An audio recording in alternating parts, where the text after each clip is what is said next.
Kwanza awali yote tumefurahi sana kuona tumepokelewa namna hii. Tangu tumeanza kampeni zetu hizi kwenye michuano ya kimataifa hatujawahi kupata mapokezi ya namna hii ya Kigoma. Na sisi ni watu wenye hizi shughuli za Kigoma. Kwa hiyo hapa ni kama tuko airport ya Julius Nyerere vile. Tumefurahi sana na asanteni sana kwa support yenu. Tumekuja hapa kwa ajili ya kazi ambayo iko mbele yetu, kazi ya tarehe 2 ya mwezi huu wa 4. Niseme tu kwamba sisi hatutakuwa wengi kama wao Almasi, lakini kwa udogo wetu tunaweza kupambana na tukapata matokeo mazuri. Kwa hiyo tujiandae kuanzia sasa, tuhamasishane kwa wale wengine ambao bado hawajafika hapa.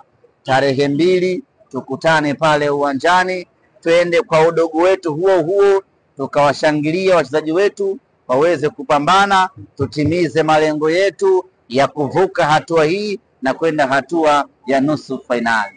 Na uzuri ni kwamba tukifanikiwa kumng'oa Al-Masry tutarudi tena hapa kuja kuhangaika na Zamalek. Kwa hiyo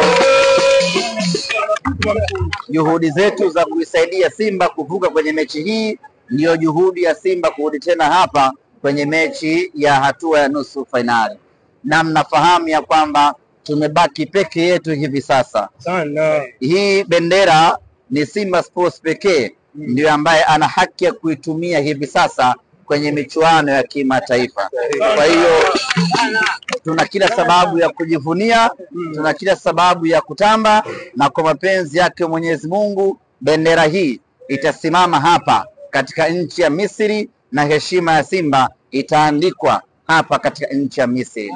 Nichukue nafasi hii tena kuwapongeza wote ambao mmekuja, lakini kwa kipekee kabisa ni kushukuru balozi na timu yako yote kwa maandalizi na mapokezi mazuri. Tumefika hapa airport, hatujapata changamoto ya aina yeyote. Tumekuta utaratibu mzuri.